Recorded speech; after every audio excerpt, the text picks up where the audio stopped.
Hello दोस्तों, मेरा नाम हिमांशु गौतम है और स्वागत है आपका आपके अपने इस YouTube चैनल पर। दोस्तों, जैसे कल मैं लाइव आया था तभी मैंने आपको बोला कि मैं आपको अगले वीडियो में मॉक टेस्ट के बारे में बताऊंगा, ठीक है। और मैंने पहले कल भी अपने टेलीग्राम चैनल पर शेयर किया था मॉक टेस्ट के बारे में कि आपको डेली आपसे एक मॉक टेस्ट लगाना है, ठीक है। तो मैंने कहा था कि एक वीडियो के माध्यम से मॉक कैसे देना है, मॉक कहाँ से देना है, ठीक है, कैसे अटेम्प्ट करने होते हैं मॉक, उनका एनालाइज कैसे करना होता है, मॉक से नोट्स कैसे बनाने होते हैं, इन सब के बारे में आपसे बात करूंगा। तो ये वीडियो उसी के ऊपर है, मतलब कंप्लीटली मॉक बेस्ड है, ठीक है। सबसे पहली बात, इंपॉर्टेंट बात कि मॉक को हल्के में मत लेना। मॉक जरूरी है मतलब जरूरी है मतलब जरूरी है, ठीक है, देना ही है। आप दो बंदे जो आज सेम लेवल पे हैं, ठीक है, ये बंदा बहुत मॉक दे रहा है, ठीक है, लगातार डेली के एक दो मॉक टिका रहा है, ये बंदा वीक में एक ही मॉक दे रहा है, ठीक है। पढ़ाई दोनों बढ़िया कर रहे हैं, पर ये बंदा डेली के 2 मॉक दे रहा है, ये 3 दिन में एक दे रहा है, 4 दिन में एक दे रहा है, ठीक है ना। मैं यकीन से कह रहा हूं, अगर दोनों आज सेम लेवल पे हैं तो 3 महीने बाद इस बंदे से 15 से 20 नंबर ज्यादा आएंगे, लिख के ले लो, ठीक है। और भी आगे बढ़ सकते हैं, आगे कितना डिफरेंस बढ़ सकता है, मिनिमम 15 से 20 नंबर का डिफरेंस तो रहेगा। मॉक बहुत इंपॉर्टेंट है। मैं अपने सिलेक्शन में मॉक टेस्ट का बहुत हद तक योगदान मानता हूं, ठीक है, कि मैंने सही समय पे मॉक देना स्टार्ट कर दिया, ठीक है। आपको अगर आपका सिलेबस 50% 40% हो रखा है तो आप डेली का एक मॉक स्टार्ट कर दो। सोचो ही मत कि यार मैंने पढ़ा हुआ नहीं तो इसको अटेम्प्ट कैसे करूंगा मैं, ना, आप दो बस, ठीक है। थोड़ा बहुत तो आइडिया है ही ना, थोड़ा बहुत हाथ मुंह तो मारोगे आप। तैरना नहीं आता, पानी में डूब गए तो थोड़े डूबते रहोगे, नहीं, थोड़ा बहुत स्ट्रगल तो करोगे ऊपर आने के लिए। तो वही है कि अगर आपने नहीं भी पढ़ रखा तो भी अटेम्प्ट तो करो। 50% भी आपका सिलेबस है तो भी आप ट्राई करो कि आपको एक मॉक डेली का अटेम्प्ट करना है। आपका सिलेबस कम हो रखा है, 20%, 30%, 40% हो रखा है, तो आप 3 दिन में एक दे लो, 4 दिन में एक मॉक दे लो, पर ट्राई करो फटाफट सिलेबस कवर करो। क्योंकि अगर 2 महीने 3 महीने एग्जाम के बचे हुए हैं और अब भी सिलेबस आपका कवर नहीं हो रखा तो फिर क्या मतलब रह जाएगा, ठीक है। सिलेबस कवर करो और ट्राई करो कि आप डेली का एक मॉक लगाओ, ठीक। तो नंबर ऑफ मॉक समझ में आएगा कि डेली का एक तो मिनिमम लगाना ही है। मैक्सिमम आपकी जितनी हिम्मत है, जितनी आपकी है एनर्जी है मॉक लगाने की, आप लगाइए। कितने भी मिनिमम एक मॉक आपको डेली देना ही है, ठीक। कौन से मॉक देने हैं आपको? मॉक देने प्रीवियस ईयर मॉक। देखो मैं बताऊं, अपने टाइम पे तो मैंने फुल मॉक जो आते हैं ना वो भी दिए हैं मैंने, पर मैं आपको मना कर रहा हूं। क्यों कर रहा हूं? क्योंकि हमारे टाइम प्रीवियस ईयर नहीं था ना। टीसीएस कब आया था? टीसीएस ने एसएससी के एग्जाम लेने कब स्टार्ट किए थे? वो स्टार्ट किए थे उन्होंने सीजल 2018 के प्री से, ठीक है।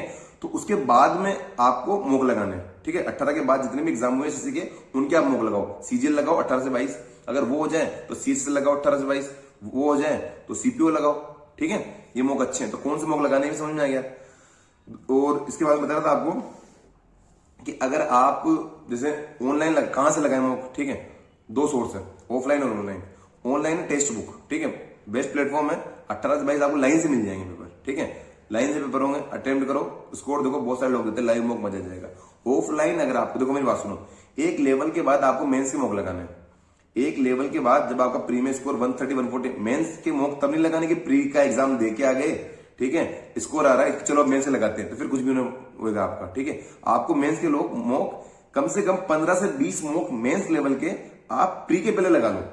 समझो इस बात को। बहुत जब मेंस पहले जब अलग होता था ना कि 2-2 घंटे के मैथ्स के और इंग्लिश होते थे, तभी मैं ये बात बोलता था, और आज इस बात बोल रहा हूं कि आपको प्री के पहले ही 15 से 20 मॉक मेंस के पैटर्न पे लगा लेना आप, ठीक है। ताकि अगर मेंस का एग्जाम 1.5 महीने में हो गया या 2 महीने में हो गया तो आप डरो नहीं, ठीक है। 15 से 20 आप लगा चुके हो, एक लेवल आपका बन चुका है, तो आप आराम से कर लोगे, ठीक है। तो उसके लिए मैंने आपको बताया था, पहले बताया था, किरण की बुक आती है, ठीक है, इनकी बुक है, काफी अच्छी बुक है। अच्छी बात क्या है ना, इसमें 20 मॉक दे रखे हैं, ठीक है। जो आपका नया पैटर्न आया है उस पर दे रखे मेंस वाले। कंप्यूटर क्वेश्चन भी है, रीजनिंग के जो 30 रीजनिंग के 30 क्वेश्चन, गणित के 30 क्वेश्चन, मैथ्स के जीके के 25 क्वेश्चन उस वाले नए वाले पैटर्न पे है, ठीक है। अच्छी बात क्या है ना कि ये अपडेटेड है। अपडेटेड का मतलब कि जैसे भी नए पैटर्न में क्या आया, मीन, मोड, प्रोबेबिलिटी आई, ठीक है, तो वो इन्होंने डाल रखी है।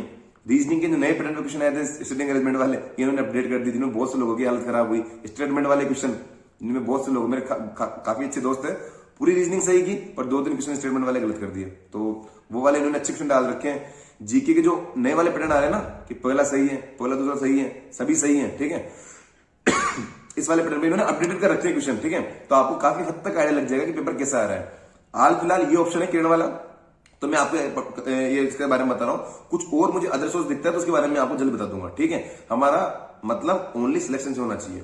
तो मेरी सलाह है आप लोगों को कि प्री के पहले कैसे भी करके मेंस की मॉक लगा लेना। दूसरी बात, ठीक है, क्योंकि मेंस मॉक आप लगा लोगे ना तो बहुत फायदा मिलेगा। आप मॉक लगा के प्री का एग्जाम देने जाओगे ना तो वही समझ जाओगे कि मैं किस मजे के बारे में बात कर रहा था, कि आप कैसे मेंस के मॉक लगाने से जो कॉन्फिडेंस आएगा वो आपके प्री में काफी अच्छा स्कोर बूस्ट कर देगा आपका, ठीक है। तो मैंने बता दिया आपको, टेक्स्ट बुक के बारे में बताया, मैंने किरण के बारे में बता दिया, कब से लगाने हैं? 18 से 23 जो 22 वाले हैं 2018 से वो लगाने हैं। कितने लगाने हैं? 50% सिलेबस रखा है आपका, आधे ज्यादा सिलेबस रखा है तो डेली का एक मॉक लगाओ। आधे से कम सिलेबस है तो आप 3 दिन में एक या 2 दिन में एक लगाते रहो, ठीक है। दूसरी बात एनालिसिस, देखो मॉक दिले ना आपने तो समझो एनालिसिस कैसे करते हैं। आपको क्या करना है ना कि जैसे जो चीज गलत हो रही है, जैसे मान लो जीके समझो, आप प्रीवियस ईयर लगा लो, ठीक है, प्रीवियस ईयर लगाया आपने तो आप एनालाइज करो इस चीज का कि प्रीवियस ईयर जीके में क्या पूछा गया था। आज भी वही 2018 का प्री जिसने लिया था, जिन लोगों ने लिया था, 2023 का प्री भी वही लोग लेने वाले हैं, मानते हो इस बात को। तो उन्होंने क्या पूछा था, अगर 18 के प्री में उन्होंने करंट अफेयर से पूछा नोबेल, ठीक है, क्या नोबेल 2019 का नोबेल केमिस्ट्री का किसको मिला था, ठीक है, तो पक्की बात है नोबेल इस बार के लिए भी इंपॉर्टेंट है, ठीक है। उन्होंने उस टाइम पूछा, स्टैटिक में कुछ भी पूछ लिया कि सिंधु घाटी सभ्यता मोहनजोदड़ो खुदाई किस सन में हुई थी, इसका मतलब सिंधु घाटी सभ्यता में मोहनजोदड़ो हड़प्पा जो भी चीजें हैं ये इंपॉर्टेंट है, हमें पढ़ लेनी चाहिए। आ रहा है समझ में आपको? जो जो टॉपिक पर्टिकुलर जीके के बारे में बता रहा हूं मैं भी, जो जो टॉपिक पिछले साल में पूछे गए हैं उनसे रिलेवेंट चीजें आप इस साल में पढ़ते रहो। देखो अगर आप जीके में पूरी तरह जीके में घुस जाओगे ना, ठीक है, तो मैथ रीजनिंग इंग्लिश का पढ़ोगे, समझ रहे हो इस बात को, मैथ रीजनिंग इंग्लिश का पढ़ोगे। ये यूपीएससी नहीं कि ओनली जीके ही जीके आएगी, मैथ रीजनिंग इंग्लिश पे भी बराबर ध्यान देना है, इवन जीके से ज्यादा ध्यान देना है, ठीक है। तो जीके पढ़ने का मेरा पैटर्न था, प्री में मुझे बहुत काम आया, मेरा प्री में एक बार स्कोर आया, 3 बार मैंने दिया ना, 174 मेरा एक बार आया प्री में, 198 मेरा अगली बार आया और 185 मेरा उसकी अगली बार आया। 3 बार मैंने प्री दिया, 174, 198, 185 मेरा स्कोर रहा, ठीक है, और जीके मेरा हर बार अच्छे स्कोर रहा। तो मेरी स्टडी मुझे लगता है सही थी जीके को लेकर कि टॉपिक वाइज पढ़ता रहो, ठीक है। पिछली बार पूछ लिया कि यार अमरकंटक से कौन सी नदी निकलती है, तो भैया लिख लो कि जितनी भी नदियां हैं जहां जहां से उनके उद्गम है वो लिख लो आप, ठीक है। ये चीजें बहुत इंपॉर्टेंट है। ऐसे आप करोगे ना यार, एक बार खुद बताओ, डेली आप खुद कोई टॉपिक लिख रहे हो, मतलब आप 2018 के सारे टॉपिक लिख लोगे ना अच्छे से, तो 2019 में तो वही रिपीट लग जाएंगे, आपको पूरे लिखने की जरूरत नहीं पड़ेगी। समझ में आ रहा है कि 18 के आपने लिखे, 21 जो पेपर आए थे उनके बहुत सारे क्वेश्चंस के, उनके अकॉर्डिंग आपने टॉपिक लिख लिए। जब आप 19 के लगाओगे ना तो आपको लिखने की जरूरत नहीं पड़ेगी। 19 में फिर से कोई नोबेल रिपीट हो रखा होगा, फिर से कोई विटामिन का रासायनिक नाम रिपीट हो रखा होगा, फिर से जीवाणु विषाणु से होने वाली बीमारी रिपीट हो रखी होगी, फिर से किसी राज्य का मुख्यमंत्री का नाम रिपीट हो रखा होगा, ठीक है। तो आपको वापस से टॉपिक लिखने की जरूरत नहीं पड़ेगी। तो टॉपिक वाइज करो जीके से। और चीज बताऊं आपको, मैथ्स में बताऊं आपको ऑटोमेटिक ही पता है, प्रीवियस ईयर क्वेश्चन देखोगे आप मॉक में तो आपको ऑटोमेटिक ही आइडिया लग जाएगा कि यार मैथ्स कैसे आ रही है। मैं आपको अभी भी 4-5 टॉपिक बताऊं। डिविजिबिलिटी 88 की डिविजिबिलिटी देता है, 72 की देता है, 99 की देता है। अरे पूछता है कि एक्स की वाई की वैल्यू बताओ, लंबा सा नंबर देता है, वो 2 नंबर गायब कर देगा एक्स वाई, फिर पूछता है एक्स प्लस वाई बताओ, एक्स स्क्वायर प्लस वाई बताओ। याद आया? ये वाले क्वेश्चन रिपीट होते हैं, ठीक है। जैसे a cube b cube c cube minus 3 ABC वाला फॉर्मूला है, इस पे हमेशा क्वेश्चन रिपीट होते हैं, ठीक है। a माइनस बी का क्यूब a प्लस बी का क्यूब, इस वाले फॉर्मूले पे क्वेश्चन रिपीट होते हैं, ठीक है। एवरेज का क्वेश्चन बड़ा वाला कि 25 लगोगे, हाइट इतनी है, शुरू के 10 की इतनी है, अगले 12 की इतनी है, 23 की 24 से 2 जाता है, 25 से 2 कम है, तो 24 की बताओ हाइट। एवरेज वाले क्वेश्चन है, ये बार बार रिपीट होते हैं।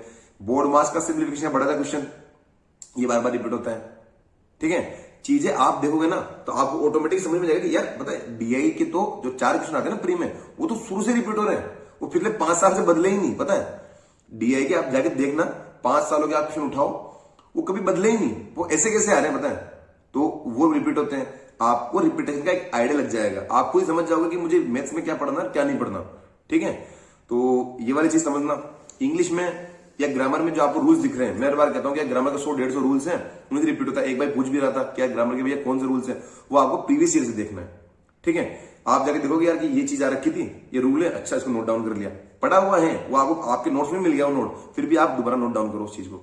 फिर आपको लगा कि यार ये को रूल आ गया, ये भी अच्छा रूल है, उसको नोट डाउन कर लिया आपने। समझे इस बात को? प्रीवियस ईयर को बेस मानो और उससे पढ़ते रहो, उससे एनालाइज करते रहो और नोट्स बनाते रहो। मैथ्स में मान लो कोई चीज है, गगन सर ने पढ़ा रहे हैं, आप कहीं से किसी XYZ से पढ़ रहे हो, कोई चीज छूट गई, कोई एक नया फॉर्मूला था जो यार ये तो सर ने पढ़ाया है नहीं, नया फॉर्मूला है, तो आपको क्या करना है, नोट डाउन कर लो नोट्स में, ठीक है। नोट डाउन कर लो और उसको लिख लो, बार बार रिवाइज कर लो, ठीक है। वैसे लगभग सभी टीचर पूरा ही पढ़ा देते हैं, फिर भी अगर एक आध चीज छूट जाती है तो उसे नोट डाउन कर लो। समझ में आया? एनालिसिस कैसे करना है, आपने पूरा पढ़ लिया, पूरा एनालिसिस हो गया, इसके बाद क्या करना है ना, आपने 6 दिन में 6 मॉक लगा लिए, ठीक है। टेक्स्ट बुक में क्या होता है कि मॉक लगाया, जो क्वेश्चन सही है वो हरे हो जाते हैं, जो आपने छोड़े वो शायद व्हाइट ही देते हैं, और जो गलत हुए वो लाल हो जाते हैं, ठीक है। 6 दिन में 6 मॉक लगा लिए, संडे को बैठो आराम से, लैपटॉप खोलो, रखो सामने, 6 के 6 मॉक में जो जो क्वेश्चन लाल हुए, ठीक है, उनको वापस कर दो। यार आधा घंटा नहीं लगता, पता है आधा घंटा नहीं लगता। भाई रीजनिंग में दिख जाता है कि अरे यार ये लॉजिक लग रहा था मैंने लगाया, सॉरी गलती होगी, क्या टाइम लगता है रीजनिंग में, ठीक है। जीके में सीधे पढ़ने का है कि हाँ मैंने पढ़ा नहीं था, यही गलती होगी, ठीक है। इंग्लिश में वर्ड का मतलब पता चलता है, फॉर्मूला याद नहीं होता, वहां टाइम लगता है। और मैथ्स में अगर आप मान लो 25 में से 15 सही हो रहे हैं, 10 गलत हो रहे हैं, तो 10 क्वेश्चन सही करने में कितना टाइम लगेगा? आधा घंटा, 20 मिनट। समझे बात को? तो ऐसे एनालाइज करना है इस चीज का। तो ओवरऑल यही था मॉक के बारे में, डेली लगाने हैं और सोर्स में बता दिए। अगर आप पर मेंस वाली बात ध्यान रखना, मेंस के मॉक किरण से लगा लेना, यकीन मानो बहुत ज्यादा। यार तुम मेंस में उस टाइम ना 2 महीने में टारगेट होगा कि 390 में से 300 स्कोर करो। अब नहीं बढ़ पाता, अभी पूछो आप जाके, जिन्होंने 22 का पेपर दिया ना, उनसे पूछो कि यार उनको कितना टाइम लग गया। उनको 1 साल लग गया, पता है उनको 1 साल जब लगे पड़े थे ना, वो टाइम से लगे पड़े, जब से नोटिफिकेशन आया था कि ऐसे प्री होने वाला है, मेंस होने वाला, तब से तैयारी कर रहे होंगे ना, तब जाके अब वो 200-300 के आसपास पहुंचे हैं, ठीक है। 1 साल तो नहीं, मतलब जब से नोटिफिकेशन आया था कि नया पैटर्न आने वाला है सीजीएल का, ठीक है। तो समझो इस बात को कि आपको मेंस के मॉक पहले लगा ही लेना किसी हालत में। एक काम हो ना, एक वीक में 6 लगाओ इसके प्री के मॉक, 1 मेंस का लगा लो। ये तो पॉसिबल है शायद मेरे हिसाब से।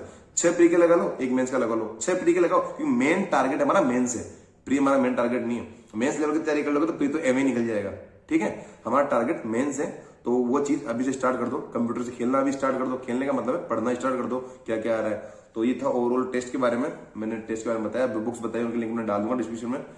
बाकी पढ़ो, ठीक है, टाइम वेस्ट बिल्कुल भी मत करो। मैंने आपको जो कंट्रोवर्सी वगैरह चल रही है ना, उसके बारे में पहले भी कहा था मैंने कि वीडियोस आते रहेंगे, पता है, लगातार आते रहेंगे। अभी इनका वीडियो आया, फिर उनके 2 वीडियो आ गए, फिर इनका 1 वीडियो आ गया, फिर इसका 1 वीडियो आ गया, इनका वापस वीडियो आने वाला है, ठीक है। ये लिंक चलती रहेगी। कब तक चलती रहेगी? जब तक सीजीएल का नोटिफिकेशन नहीं आता। नोटिफिकेशन भी आजकल में आ ही जाना है, आ जाएगा, ज्यादा कोई टेंशन वाली बात है नहीं, कहीं जाएगा नहीं, वो घूम फिर के यहीं आएगा। तो गुड लक आप सभी को, अच्छे से पढ़ाई करो। वीडियो अच्छा लगे तो लाइक करो, सब्सक्राइब करो, शेयर करो। Thank you so much.